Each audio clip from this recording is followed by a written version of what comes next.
shall overcome, we shall overcome, we shall overcome someday. আচ্ছা, প্রবলেমটাতে কি বলা আছে যে identify A molecule which does not exist, মানে বলেছে নিম্নলিখিত কোনটার অস্তিত্ব নেই। Ag2 দেওয়া আছে, লিথিয়াম 2 দেওয়া আছে, কার্বন 2 দেওয়া আছে, অক্সিজেন 2 দেওয়া আছে।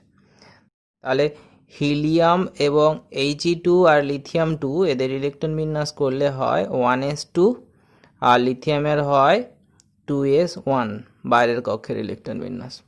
তাহলে যেহেতু এইটা হচ্ছে 1s1, তাহলে এস অরবিটাল, তাহলে কম্বাইন করে দুটো মলিকুলার অরবিটাল তৈরি হবে। তাহলে sigma 1s sigma star 1s, তাহলে 2 আর একটা হিলিয়ামের 2, তাহলে টোটাল 4।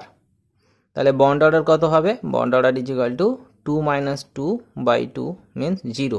তার মানে এইটার অস্তিত্ব নেই। Ag2-র মধ্যে কোনো বন্ধন নেই, তার মানে অস্তিত্ব নেই।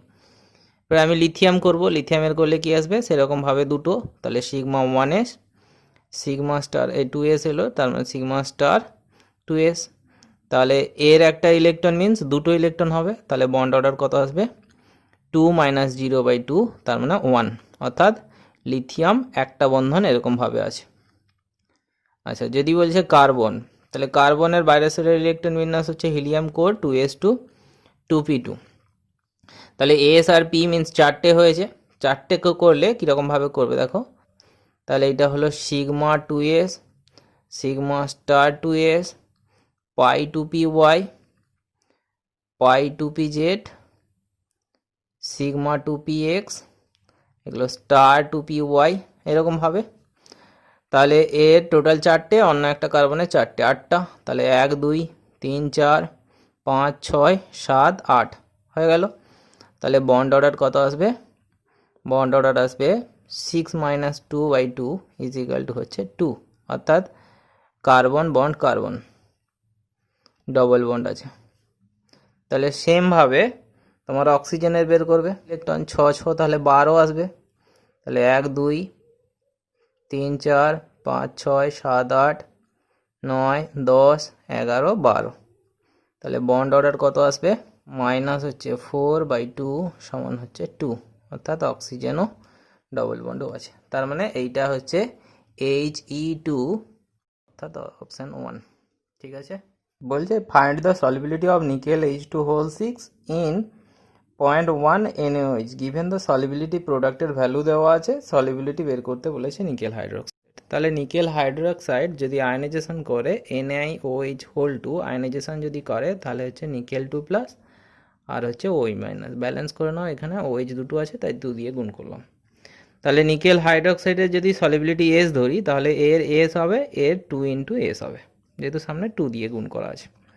তাহলে NaOH যদি এটা পুরোপুরি, যেহেতু এটা ফুললি আয়নাইজড কম্পাউন্ড, তাহলে এটা Na+ OH- তৈরি হবে। এর কনসেন্ট্রেশন দেওয়া আছে 0.1 মোলার কনসেন্ট্রেশন, 0.1 মোলার। তাহলে নিকেল 2+ এর কনসেন্ট্রেশন কত হলো? S হলো, আর OH এর কনসেন্ট্রেশন কত হলো? 0.1 প্লাস হচ্ছে 2s।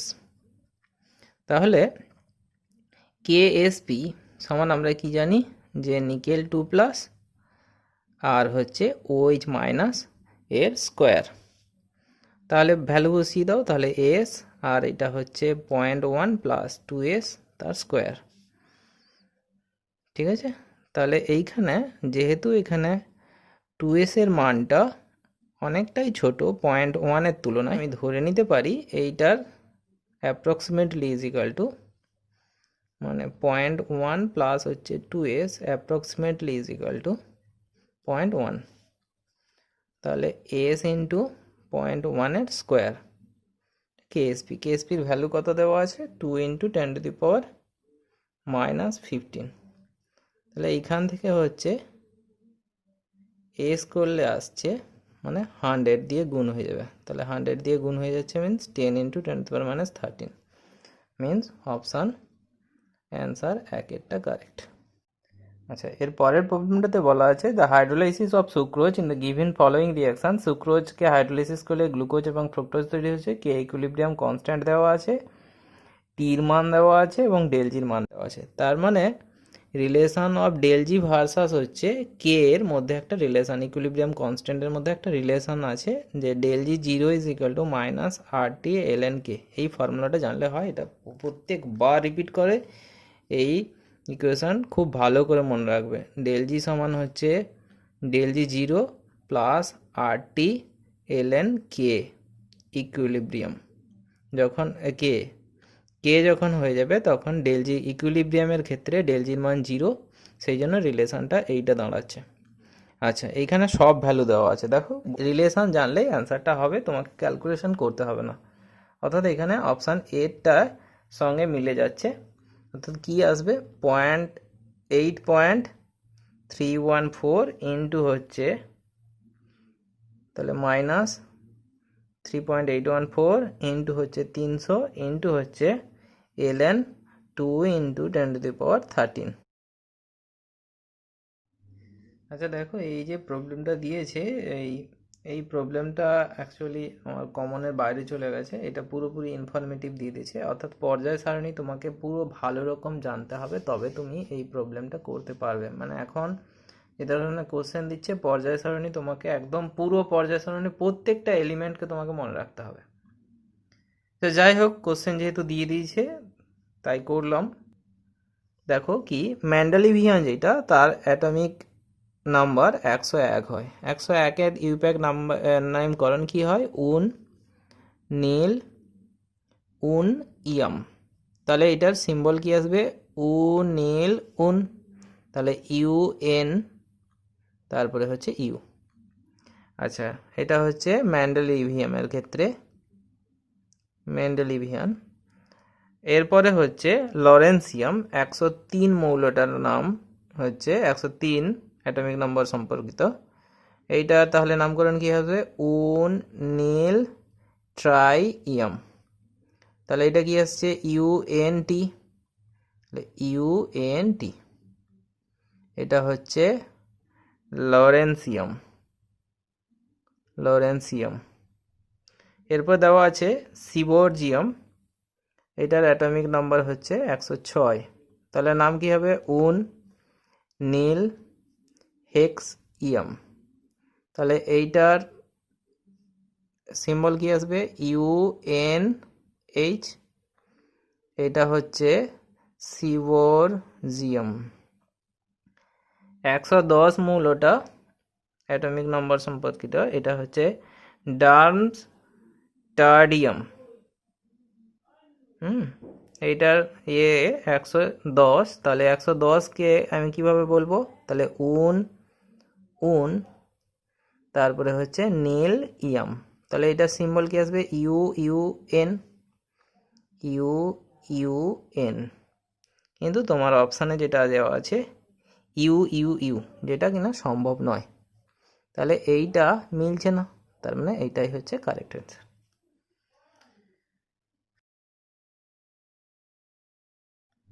আচ্ছা, তোমাদের এই ডাইপোল মোমেন্ট দিয়েছে যে নিম্নলিখিত which of the following molecules will have zero dipole moment, কোনটার ক্ষেত্রে ডাইপোল মোমেন্টের মান জিরো আসবে। তাহলে এইটা করতে গেলে তোমাকে স্ট্রাকচার জানতে হবে। অ্যামোনিয়া দেওয়া আছে, অ্যামোনিয়া স্ট্রাকচার জানো, পিরামিডাল শেপ কীরকম হয়, এরকমভাবে। আচ্ছা, এইখানে একটা লোন পেয়ার থাকে, লোন পেয়ারের মোমেন্ট সবসময় নাইট্রোজেনের দিকে। তাহলে হাইড্রোজেন হচ্ছে প্লাস, নাইট্রোজেন মাইনাস, তার মানে এর বন্ড মোমেন্ট হচ্ছে এইদিকে। তাহলে তিনটে এনএইচ বন্ড মোমেন্ট এইদিকে, ফলে রেজাল্টেন্ট ডাইপোল মোমেন্ট একটা mu not equal to zero. বিএফ3 এর ক্ষেত্রে কী আসবে, এইটা হচ্ছে স্ট্রাকচার। এই দুটো যে বিএফ বন্ড, এই যে ভেক্টর, এই যে ভেক্টর আসি, এইখানে এই দুটো ভেক্টরের যে রেজাল্টেন্ট ভেক্টর আসবে সেটা মিউ আর equal to root over of mu BF bond moment square plus হচ্ছে mu BF bond moment square plus 2 mu one cos 120 degree বসালে বিএফ এর সঙ্গে সমান আসবে। তখন এইটা অ্যাকচুয়ালি হচ্ছে মিউ বিএফ বন্ড মোমেন্ট। তাহলে এই বন্ড মোমেন্ট আর এই বন্ড মোমেন্ট পরস্পরকে ক্যান্সেল আউট করবে, ফলে এটা মিউ ইজিক্যাল টু জিরো হবে। হাইড্রোজেন ফ্লুরাইড, এটার ক্ষেত্রে তড়িৎ ঋণাত্মকতার পার্থক্য আছে, এইটা হচ্ছে ডেল্টা প্লাস ডেল্টা মাইনাস, ফলে এইটা নট ইজিক্যাল টু জিরো হবে।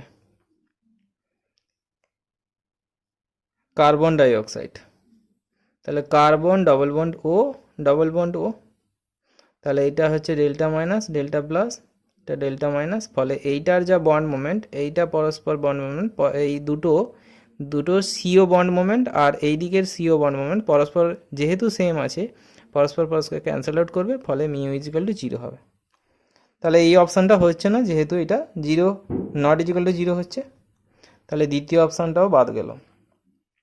নাইট্রোজেন ট্রাইফ্লুরাইডের স্ট্রাকচার এরকম হবে, কীরকম, N F F F R এইটা লোন পেয়ার আছে, তাহলে এইটার বন্ড মোমেন্ট এইদিকে, এর বন্ড মোমেন্ট এইদিকে, এর বন্ড মোমেন্ট এটা, পরস্পরকে ক্যান্সেল আউট করতে পারবে না, ফলে mu not equal to zero. তার মানে এই অপশানটাও কারেক্ট নয়। তাহলে কোনটা, 4 নম্বর অপশান পড়ে আছে। 4 নম্বরে কী দেওয়া আছে, BF3 ক্ষেত্রে mu equal to zero, beryllium chloride, তার মানে BeCl2 এর বন্ড মোমেন্ট পরস্পর BeCl বন্ড মোমেন্ট আর এইদিকের BeCl বন্ড মোমেন্ট পরস্পরকে ক্যান্সেল আউট করবে, ফলে জিরো, কার্বন ডাইঅক্সাইডের মতো। কার্বন ডাইঅক্সাইড সেইটার স্ট্রাকচারও দেখো এরকমভাবে হচ্ছে, ফলে এইটার বন্ড মোমেন্ট আর অন্যদিকে যে সিও বন্ড মোমেন্ট আছে পরস্পরকে ক্যান্সেল আউট করবে, ফলে মিউ ইজিক্যাল টু জিরো হবে। 1,4 ডাইক্লোরোবেনজিন, তাহলে এই পজিশন পরস্পর প্যারা পজিশনে আছে, অর্থাৎ 180 ডিগ্রি, এর দিকের যে বন্ড মোমেন্ট এই দিকে কাজ করবে আর এইটার বন্ড মোমেন্ট পরস্পর বিপরীত দিকে পুরো একদম 180 ডিগ্রি অ্যাঙ্গেলে আছে, ফলে মিউ ইজিক্যাল টু জিরো হবে।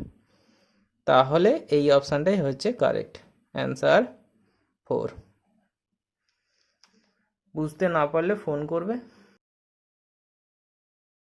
আচ্ছা, বলছে which of the following molecules have O linkage, মানে অক্সিজেন বন্ড অর্থাৎ পার অক্সাইড লিঙ্কেজ আছে, ক্যালকুলেট করতে বলেছে। তাহলে তোমাকে এই ধরনের প্রবলেম করতে গেলে প্রথমে হচ্ছে অক্সিজেনকে 2 দিয়ে ভাগ করবে। তাহলে অক্সিজেনকে যদি 2 দিয়ে ভাগ করি তাহলে সংখ্যাটা কত হলো, এখানে 3/2, তাহলে হচ্ছে 1.5, তার মানে এইটা একটা অক্সাইড বন্ডকে ইন্ডিকেট করছে। তাহলে এখানে ডবল বন্ড ও একটা থাকবে, আর অক্সিজেন কটা আছে, অক্সিজেন তাহলে পড়ে থাকছে, একটা অক্সিজেন বাদ গেল আর বাকি পড়ে আছে দুটো, আর তাহলে দুটো OH, তাহলে হচ্ছে OH, তাহলে এইটা হলো এই H2SO3 স্ট্রাকচার। তাহলে এই পজিশনটা লোন পেয়ার অকুপাইড করে আছে, কারণ এর তো 6 যোজ্যতা করতে হবে, যেহেতু গ্রুপ 6 এলিমেন্ট, তাহলে 1 2 3 4 5 6, তাহলে এইটা হচ্ছে এর স্ট্রাকচার। তাহলে এখানেও কোনো ও বন্ধন নেই। এর পরের স্ট্রাকচার H2SO4, তাহলে আমি অক্সিজেনকে 2 দিয়ে ভাগ করব, তাহলে 4/2, তাহলে কত হচ্ছে, 2, তার মানে 2 অক্সাইড বন্ধন আছে। কেন্দ্রীয় পরমাণু সালফার, যে কম তড়িৎ ঋণাত্মক মৌল হবে সেই কেন্দ্রীয় পরমাণু, তার মানে 2 এরকমভাবে অক্সাইড বন্ধন। তাহলে 2 যখন অক্সাইড বন্ধন করে নিলাম আর বাকি পড়ে থাকছে 2 অক্সিজেন আর 2 H, তাহলে 2 OH হবে, তাহলে 2 OH হলো। তাহলে এইটা হচ্ছে ও স্ট্রাকচার। তাহলে এখানেও কোনো ও বন্ধন নেই। তারপরে বলেছে H2S2O8, তাহলে তোমাকে কি করতে হবে, অক্সিজেনকে 2 দিয়ে ভাগ করব, তাহলে অক্সিজেনকে 2 মিন্স 8কে 2 দিয়ে ভাগ করো, তারপর 4। আচ্ছা, এইখানে কেন্দ্রীয় পরমাণু দেখো S2 দুটো আছে, তাহলে S2 যেহেতু দুটো আছে তাহলে কেন্দ্রীয় পরমাণু এখানে 2 হবে, তাহলে S 2 করলাম, যা করবে সমানভাবে করবে। তাহলে এখানে 4টে যেহেতু অক্সাইড বন্ধন আছে, তাহলে 2 করে দুজনে পাচ্ছে, তাহলে 2 অক্সাইড বন্ধন হলো। তাহলে 2 4টে অক্সিজেন বাদ চলে গেল, তাহলে পড়ে আছে 4টে অক্সিজেন আর 2 H, তার মানে হাইড্রোজেনের সংখ্যাটা কম, তাহলে 2 OH হবে। তাহলে 2 OH মিন্স সমানভাবে দেবে, তাহলে এইটা হচ্ছে OH। এরপরে কাজ হচ্ছে তোমার সালফারের ভ্যালেন্সি কমপ্লিট করা। সালফারের দেখো ভ্যালেন্সি কত হলো, 1 2 3 4 5, তাহলে 6 কমপ্লিট হয়নি। তাহলে এইখানে এরপরে দেখো হাইড্রোজেন 2 হয়েছে, অক্সিজেন 6টা হয়েছে, 3 3 6, তাহলে আর বাকি পড়েছে 2, তখন হচ্ছে এইটা অক্সিজেন দিয়ে বন্ড করে নেবে। তাহলে এইটার মধ্যেই হচ্ছে H2S2O8 স্ট্রাকচারটার মধ্যে একটা অক্সিজেন বন্ধন আছে। বলেছে the calculate the spin only magnetic moment of chromium. আচ্ছা, এইটা করতে গেলে একটা ট্রিক শিখিয়ে দিচ্ছি, দেখো তুমি তোমাদের আমি গ্রুপ 3D মৌলগুলো সমূহকে মনে রাখার জন্য বলেছিলাম। শাহরুখ টাইটানিকে ভেসে, কাল মনীষকে ফেলে, কোয়েলকে নিয়ে কুয়েত যাবে, এইটা বলেছিলাম। সবার 2+ যদি থাকে, অর্থাৎ 2+ যদি চার্জ থাকে, তাহলে এটা হচ্ছে D1, তাহলে সেটা হচ্ছে D1, D2, D3, D4, D5, D6, D7, D8, D9, D10। তাহলে D1 মিন্স একটা অযুগ্ম ইলেকট্রন আছে ডি কক্ষে, তাহলে আমাকে বের করতে বলেছে ক্রোমিয়াম, তাহলে 4টে অযুগ্ম ইলেকট্রন, 1 2 3 4। তাহলে unpaired electron is equal two 4। আচ্ছা, এইখানে আর একটা টেকনিক অ্যাপ্লাই করবে। যদি আনপেয়ার্ড ইলেকট্রন 4 হয়, তাহলে হচ্ছে এইখানে ম্যাগনেটিক মোমেন্ট 4 পয়েন্ট সামথিং আসবে, 4.89 হবে। আচ্ছা, একটু ভ্যালুগুলো একটু মনে রেখে নাও। যদি একটা আনপেয়ার্ড থাকে, 1 আনপেয়ার্ড, তখন কত হবে? ভ্যালুটা হচ্ছে 1.73। যদি দুটো আনপেয়ার্ড থাকে, তাহলে হচ্ছে 2.87। তিনটে আনপেয়ার্ড থাকে, তাহলে হচ্ছে 3.87। এটা 3, এইটা মোটামুটি 4 যদি থাকে, তার মানে হচ্ছে 4.89। যদি 5 আনপেয়ার্ড ইলেকট্রন থাকে, ম্যাক্সিমাম 5 হবে, তাহলে হচ্ছে কত আসবে? 5.9 হবে। তার মানে এখান থেকে বোঝা যাচ্ছে, দেখো, একটা আনপেয়ার থাকলে 1, দুটো আনপেয়ার থাকলে 2 ভ্যালু, তিনটে আনপেয়ার থাকলে 3, 4 থাকলে 4, 5 থাকলে 5।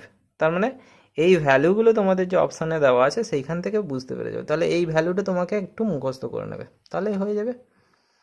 তাছাড়া এমনি এটা মনে রাখবে, 1 হলে 1, 2 হলে 2, এই টেকনিক ইউজ করবে, তাহলে পেরে যাবে। তাহলে এইটা কত হবে?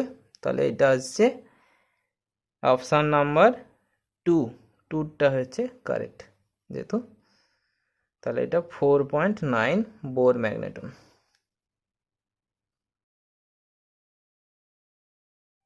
আচ্ছা, এই প্রবলেমটা correct option from the free expansion of ideal gas in adiabatic condition. থার্মোডাইনামিক্সের প্রবলেম। এডিয়াবেটিক প্রসেসে আমরা কি জানি? এডিয়াবেটিক প্রসেসে কিউ ইজ ইকাল টু 0 হয়। তাহলে এই একটা অপশান পেয়ে গেলাম। আরেকটা কি বলেছে? যে ফ্রি এক্সপানশন। তাহলে ফ্রি এক্সপানশন যদি হয়, তাহলে পির মান, অর্থাৎ এক্সটার্নাল প্রেসারটা, অর্থাৎ এই যে পিস্টনটা আছে, এক্সটার্নাল প্রেসারটা হচ্ছে P external is equal two 0। তাহলে ওয়ার্ক ইজ ইকুয়াল টু কী হবে? ওয়ার্ক সমান আমরা জানি পি ইন্টু ডিভি একটা গ্যাসের ক্ষেত্রে। তাহলে পির মান যেহেতু 0 হয়ে যাচ্ছে, P external is equal two 0 যেহেতু, তাহলে ফ্রি এক্সপানশনের ক্ষেত্রে ওয়ার্ক ইজ ইকুয়াল টু 0 হবে। তার মানে এইখানে কোন অপশানটা কারেক্ট হচ্ছে? এখানে হচ্ছে অপশান 1টা হচ্ছে কারেক্ট।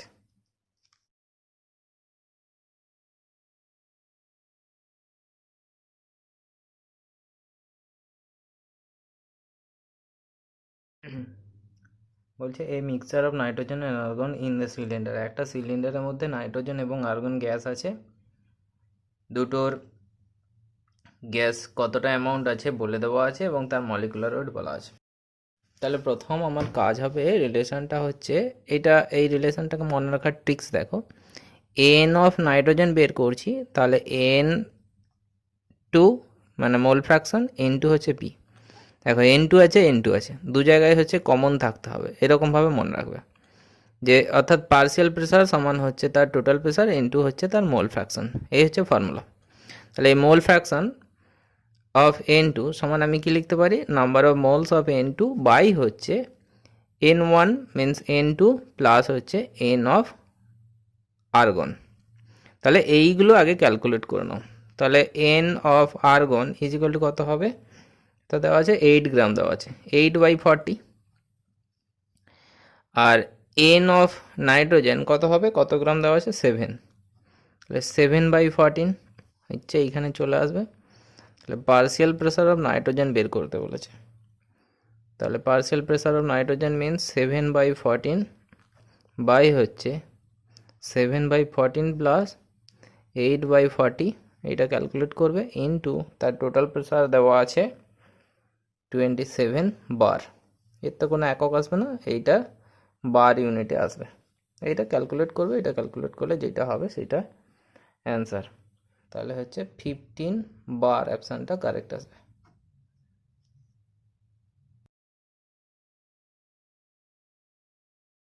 আচ্ছা, এই প্রবলেমটাতে বলেছে tertiary butyl carbocation is more stable than that of the secondary butyl carbocation because which of the following.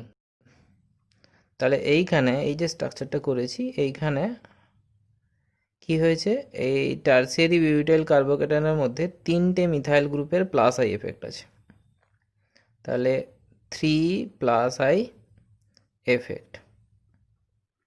আর এখানে কি হয়েছে, একটা ইথাইল গ্রুপের প্লাস আই এফেক্ট আছে আর একটা আছে মিথাইল গ্রুপের প্লাস আই এফেক্ট আছে। তাহলে প্লাস আই এখানে কটা আছে, প্লাস আই এফেক্ট হচ্ছে দুটো আছে।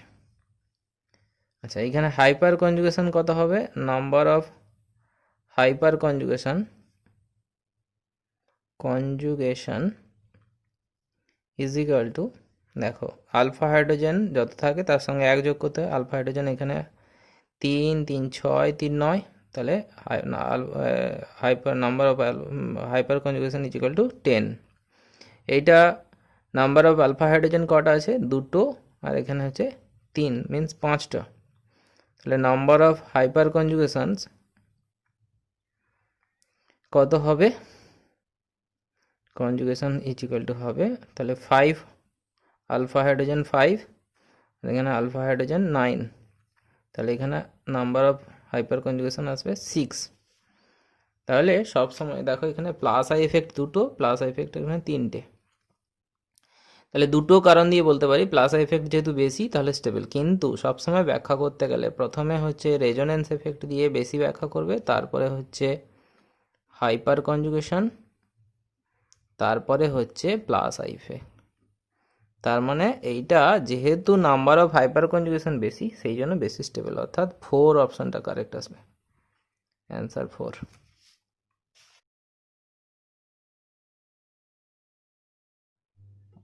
আচ্ছা, এই প্রবলেমটাতে বলেছে যে HCl is passed through a solution calcium chloride, magnesium chloride, NaCl, which of the following compound is crystalline, মানে কোনটা প্রেসিপিটেশন পড়বে। তাহলে NaCl যদি আয়নাইজেশন হয় তাহলে হচ্ছে Na plus plus Cl minus. Calcium chloride যদি আয়নাইজেশন হয় তাহলে হচ্ছে ক্যালসিয়াম 2 প্লাস প্লাস হচ্ছে 2Cl মাইনাস।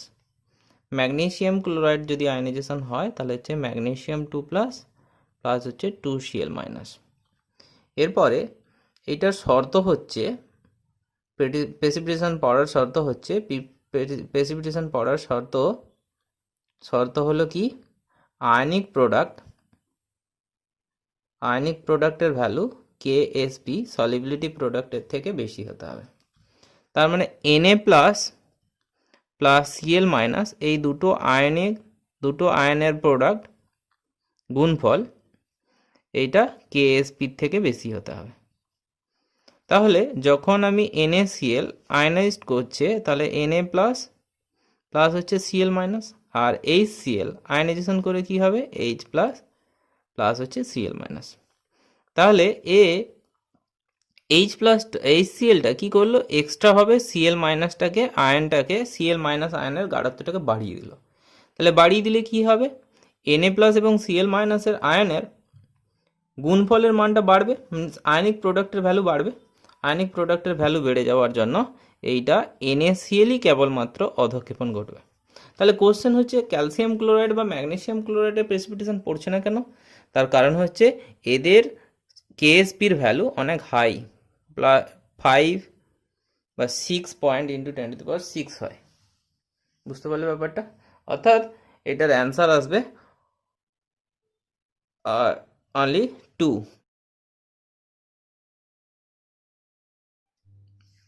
বলেছে which of the following is not correct about carbon monoxide. Carbon মনোক্সাইডের জন্য কোন তথ্যটা ঠিক নয়। দেখো এইটা জানতে গেলে একটু অ্যাডভান্স, আমরা হিমোগ্লোবিনের স্ট্রাকচার একটু বড় হয় কীভাবে আঁকতে হয় তার পদ্ধতিটা শিখিয়ে দিচ্ছি। দেখো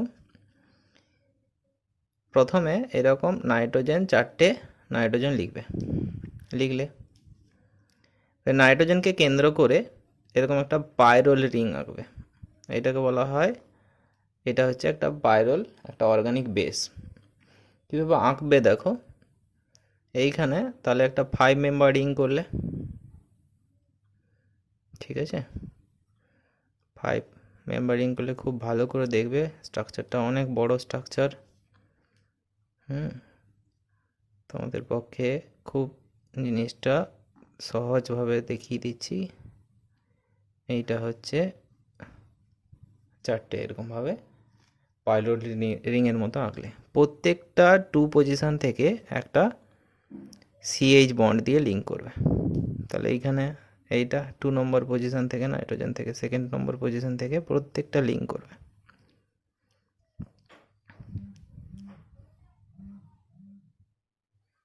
তাহলে এইটা হলো। এরপরে কনজুগেটেড ডবল বন্ড বসাবে, অর্থাৎ এইখানে একটা ডবল বন্ড, এইখানে একটা ডবল বন্ড, সিঙ্গেল বন্ড, তারপরে হচ্ছে আবার পাই বন্ড, তারপরে আবার double bond, single bond, pi bond, এইখানে এইখানে এইটা, তারপরে হচ্ছে এইখানে এইখানে এইখানে, এইটাই হচ্ছে করলে। এরপরে এইখানে হচ্ছে একটা CH2 COOH, এখানে হচ্ছে CH3, এখানে হচ্ছে CH2 COOH, এইখানে তাহলে CH3, তাহলে এই পজিশনে হচ্ছে একটা CH ডবল বন্ড CH2, এইটা হচ্ছে CH3, তাহলে এইখানে যেহেতু CH3 করেছি, তাহলে এই পজিশন হচ্ছে CH ডবল বন্ড হচ্ছে CH2, এইখানে হচ্ছে CH3। এইটাকে বলা হয় পরফাইরিন 9। এইটার একটা যখন আয়রনের সঙ্গে বাইন্ড করে, এই নাইট্রোজেন বেসগুলো আয়রনের সঙ্গে, দেখো আয়রন FeCN6 4-, এটাকে বলা হয় ফেরোসায়ানাইড আয়ন। তাহলে এখানে কোঅর্ডিনেশন নাম্বার 6, তাহলে আয়রনের কোঅর্ডিনেশন নাম্বার 6 করবে, তাহলে 4টে নাইট্রোজেনের সঙ্গে একটা কোঅর্ডিনেট করলো, তাহলে এখানে 5th নম্বর পজিশন হচ্ছে একটা নাইট্রোজেন বেস ইমিডাজল রিং থাকে, তাহলে NH এরকমভাবে লিঙ্ক থাকে। তাহলে এই পজিশন এইখানে একটা প্রোটিন থাকে, তাহলে এই পজিশনটা ফাঁকা, তাহলে এইখানে হচ্ছে অক্সিজেন দিয়ে বাইন্ড হয়, তাহলে অক্সিজেন এরকমভাবে বাইন্ড করে। তাহলে যখন অক্সিজেন দিয়ে বাইন্ড করলো তখন, যখন অক্সিজেন দিয়ে বাইন্ড করেনি তখন সেটাকে বলা হয় হিমোগ্লোবিন। যখন অক্সিজেন দিয়ে বাইন্ড করে দিল তখন সেটাকে বলা হয় অক্সিহিমোগ্লোবিন। যখন এইটা কার্বন মনোক্সাইড দিয়ে বাইন্ড করবে তখন সেটাকে বলা হয় কার্বক্সি হিমোগ্লোবিন। তাহলে সেম, এইটা একটা পরফাইরিন রিং দিয়ে আছে, অর্থাৎ হিমোগ্লোবিন, এই পজিশনটা হচ্ছে কার্বন মনোক্সাইড, এরকম লিনিয়ারভাবে বাইন্ড করে। ঠিক আছে, তাহলে এইটাকে বলবো কার্বক্সি হিমোগ্লোবিন। তাহলে অক্সিজেনের সঙ্গে বাইন্ড করে, অর্থাৎ হিমোগ্লোবিনের স্ট্রাকচারকে আমি যদি সাংকেতিক চিহ্নের মাধ্যমে বোঝাই তাহলে কেমন হচ্ছে, এরকম একটা 4টে নাইট্রোজেন আছে, নাইট্রোজেনের সঙ্গে এরকমভাবে আছে, এইটা আয়রন, এরকমভাবে হচ্ছে আয়রনটা আছে, এখানে আয়রনের অক্সিডেশন স্টেট 2, এই 5 পজিশনে একটা ইমিডাজল রিং আছে, একটা নাইট্রোজেন বেস, আর এই পজিশনটা হচ্ছে ভ্যাকেন্ট আছে। যখন আমি অক্সিজেন উপস্থিত থাকবে অবশ্যই এটা বাফার দ্রবণ H2CO3 আর হচ্ছে কার্বন ডাইঅক্সাইডের মধ্যে একটা ইকুইলিব্রিয়াম, একটা বাফার থাকে, অর্থাৎ pH মেনটেন করতে হয়, তখন অক্সিজেন কি করে বাইন্ড করবে, কীভাবে সেইটা। আচ্ছা, এইখানে দেখো একটা ইম্পর্টেন্ট জিনিস, আয়রন এখানে যে 2 অক্সিডেশন স্টেটে ছিল, 2 অক্সিজেনকে যখন বাইন্ড করবে, এই যে মাঝখানে যে একটা ক্যাভিটি সৃষ্টি হয়েছে, এইখানেই আয়রনটা ছিল। যখন অক্সিজেনকে বাইন্ড করবে তখন উপরের দিকে উঠে যাবে। কীরকমভাবে তাহলে, না অক্সিজেনকে বাইন্ড করলো, তখন এই রিং থেকে, অর্থাৎ এইটা যে একটা স্কোয়ার প্লানার অ্যারেঞ্জমেন্টে ছিল আয়রন, এই স্কোয়ার প্লানার অ্যারেঞ্জমেন্ট থেকে উপরের দিকে এরকমভাবে উপরে একটু সামান্যতম উপরে উঠে যাবে, দিয়ে অক্সিজেনকে বাইন্ড করলো। তাহলে এই অবস্থায় তার অ্যাঙ্গেল হচ্ছে, মানে এই আয়রনটার সঙ্গে এই স্কোয়ার প্লানার রিংটার, এই যে রিংটার মধ্যে একটা কি হচ্ছে, ইমিডাজোল, এই রিংটার মধ্যে 120 ডিগ্রি অ্যাঙ্গেল করে। আবার যখন কার্বক্সির সঙ্গে একটা কমপ্লেক্স করছে, অর্থাৎ সেটা দেখায়, তাহলে নাইট্রোজেন এরকম 4টে নাইট্রোজেন Fe,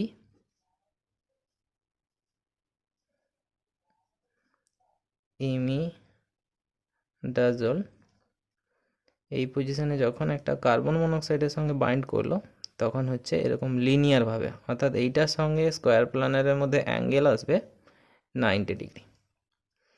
তাহলে যখন 120 ডিগ্রি থাকছে তখন স্টেরিক হিন্ডারেন্সটা বেশি, স্টেরিক হিন্ডারেন্স বেশি। আর এইখানে যেহেতু লিনিয়ার শেপ আছে, স্টেরিক হিন্ডারেন্স কম। সেই জন্য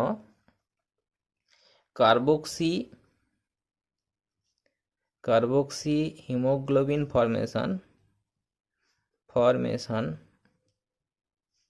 is more stable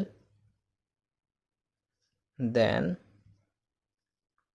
oxyhemoglobin formation.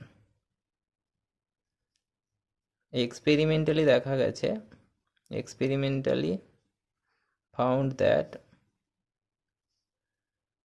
carboxyhemoglobin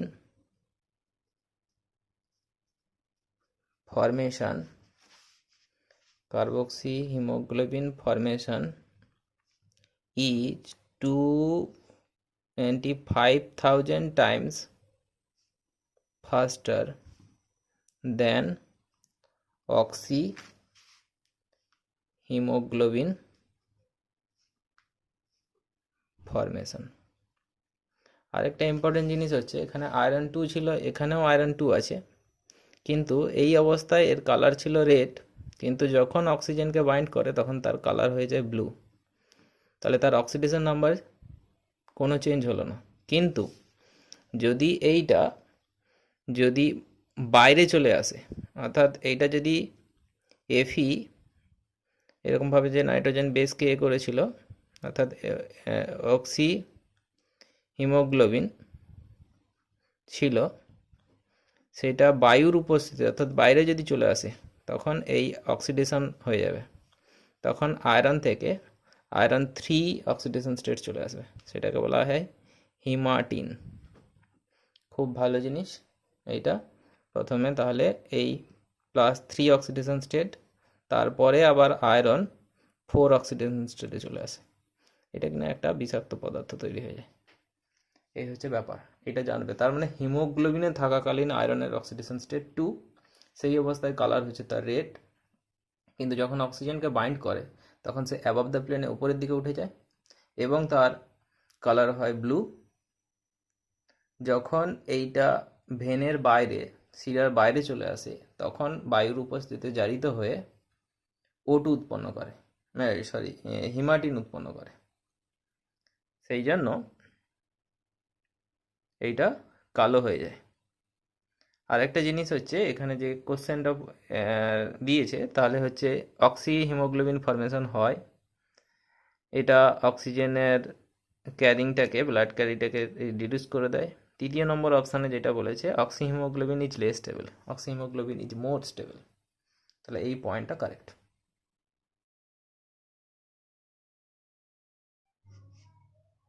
বলছে which one of the following has maximum number of atoms, কোথায় ম্যাক্সিমাম নাম্বার অফ অ্যাটমস আছে। তাহলে মোল বের করো না, সবগুলোর মোল বের করো না। আমরা জানি number of moles is equal to যে weight of substance by molecular weight. আমি যদি সিলভারের বের করি নাম্বার অফ মোলস, তাহলে কত দেওয়া আছে 1/108 হচ্ছে। আচ্ছা, নাম্বার অফ ম্যাগনেসিয়ামের যদি বের করি নাম্বার অফ মোলস, যদি ম্যাগনেসিয়ামের বের করি তাহলে 1/24, তাহলে কি আসবে 1/7। তাহলে নিচের সংখ্যাটা সব থেকে এখানে কম হচ্ছে, এখানে নাম্বার অফ মোলসটা হচ্ছে বেশি। তাহলে নাম্বার অফ মোলস বেশি মিন্স আমরা জানি এক মোলে পরমাণুর সংখ্যা কত থাকে 6.023 × 10⁻23। তাহলে এইখানে হচ্ছে বেশি সংখ্যক অণু থাকবে, পরমাণু থাকবে, অর্থাৎ অ্যান্সার 4 কারেক্ট।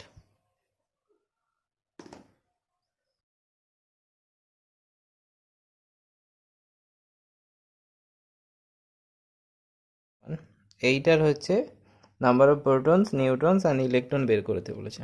তাহলে নাম্বার অফ প্রোটনস এই নিচে যেটা লেখা হয় সেটা হচ্ছে প্রোটন সংখ্যা, এটা হচ্ছে ভর সংখ্যা।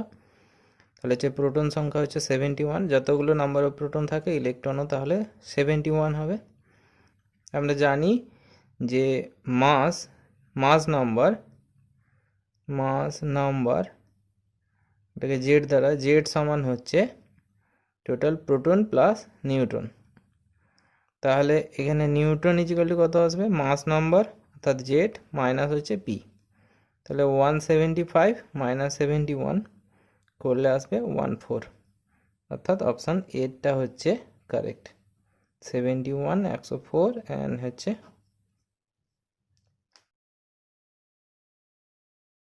নেক্সট তোমার বের করতে বলেছে মিথেন প্লাস 4Cl2 দিলে তৈরি হচ্ছে CCl4 প্লাস হচ্ছে HCl তৈরি হয়েছে। এইটা কার্বনের অক্সিডেশন নাম্বার কত চেঞ্জ হয়েছে। তাহলে CH4 আমি জানি না, কার্বনের অক্সিডেশন নাম্বার ধরে নিলাম x, আর হাইড্রোজেনের হচ্ছে +1, তাহলে +1 × 4, যেহেতু এটা নিউট্রাল তাহলে 0, তাহলে x = -4। সেমভাবে কার্বনের ধরে নিলাম CCl4 ক্যালকুলেট করব, তাহলে কার্বনের ধরে নিলাম x, ক্লোরিনের হচ্ছে -1 × 4 সমান, যেহেতু নিউট্রাল মলিকিউল 0, তাহলে x = +4। তাহলে এর অক্সিডেশন নাম্বার চেঞ্জ করছে +4 থেকে -4 থেকে +4, অর্থাৎ অপশান 3টা কারেক্ট। নেক্সট 2Cl গ্যাস পরমাণু থেকে তৈরি হচ্ছে Cl2। তাহলে দেখো দুটো অণু থেকে একটা অণুতে পরিণত হচ্ছে, দুটো পরমাণু থেকে একটা অণুতে পরিণত হচ্ছে, অর্থাৎ এটার এন্ট্রপি হচ্ছে কমে যাচ্ছে, তার মানে এটা নেগেটিভ ভ্যালু আসবে, তার মানে ΔS <0। এটা একটা ইনফরমেশন পেলাম। যেহেতু এই প্রসেসটা হচ্ছে স্পন্টেনিয়াসভাবে ঘটবে, আমরা জানি ΔG সমান হচ্ছে ΔH - T ΔS। তাহলে এর ভ্যালুটা যেহেতু নেগেটিভ হলো, তাহলে যেহেতু নেগেটিভ হয়েছে তার মানে এই ভ্যালুটা হয়ে যাচ্ছে পজিটিভ। তার মানে এইটা যদি স্পন্টেনিয়াস হতে হয় তার মানে ΔGকে নেগেটিভ হতে হবে, তার মানে ΔH অলওয়েজ নেগেটিভ আসবে, অলওয়েজ। তাহলে ΔS নেগেটিভ, ΔH নেগেটিভ, তাহলে অপশান 4, ΔH হচ্ছে নেগেটিভ, ΔSও নেগেটিভ, এইটা কারেক্ট আসবে।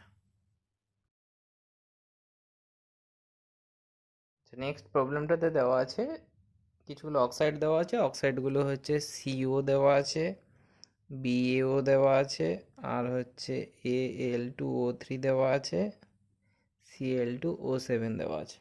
এই অক্সাইডগুলোকে অ্যাসিডিক, বেসিক, অ্যাম্ফোটারিক এরকমভাবে সাজাতে বলেছে। তাহলে একটু পর্যায় সারণী বরাবর মেটালগুলোকে একটু সাজিয়ে নাও, অক্সাইডগুলো।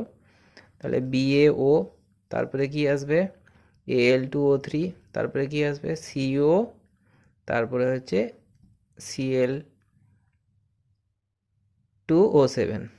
তাহলে বাম থেকে ডান দিকে যদি যাই তাহলে অ্যাসিডিটি কি হয়, বৃদ্ধি পায়। তাহলে এইটা হচ্ছে বেসিক, এটা নিয়ে কোনো কনফিউশন নেই।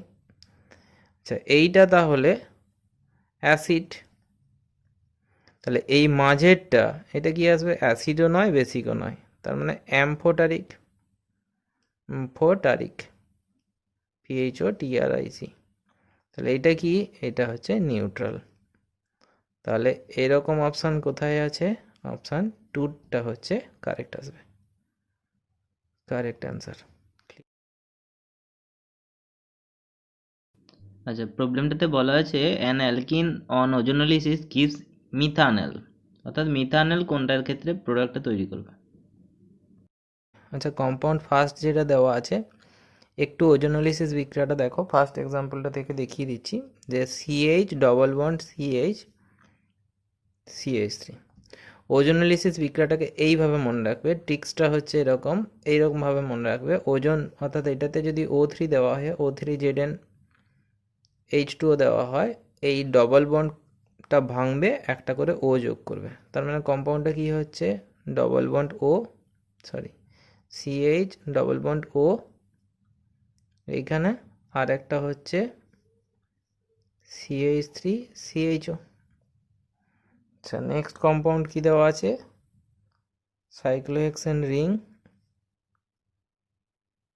CH2 CH2 CH3, এইখানে হচ্ছে ডবল বন্ড দেওয়া আছে। তাহলে এই জায়গাটাতে ব্রেক করবে, অর্থাৎ আমি কি পাবো? এইখানে ডবল বন্ড O, তার মানে এটা কিটোন যৌগ হয়ে যাচ্ছে। আচ্ছা, নেক্সট প্রবলেম,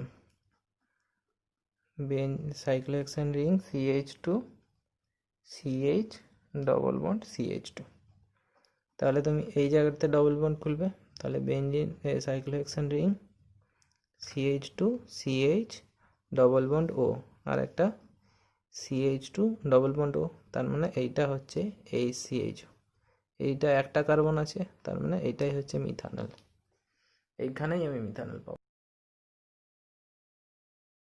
আচ্ছা, প্রবলেমটাতে বলা আছে which of the following alkenes can not be made in good yield by the Wurtz reaction. Wurtz রিয়াকশনে কোনটা ভালো উৎপন্ন করা যায় না? তাহলে উর্জ রিয়াকশনটা কি? উর্জ রিয়াকশনটা হচ্ছে CH3Cl বা CH3I, তাকে যদি Na দেওয়া হয়, তাতে আবার ClCH3, এটা ইথার দ্রবণে থাকলে এটা CH3CH3 ফর্মেশন হয়, মানে এইখান থেকে NaCl নির্গত হয়, দিয়ে একটা CH3CH3 জেনারেট করে। এইটা অলওয়েজ সিমেট্রিক্যাল অ্যালকিন প্রিপারেশনের জন্য best step, alkyne preparation best method. কিন্তু এইখানে যে সমস্ত প্রবলেম দেওয়া আছে, হেক্সেন দেওয়া আছে, তাহলে হেক্সেনও পারবে। 2,3 ডাইমিথাইল বিউটেন আছে, বিউটেনও পারবে।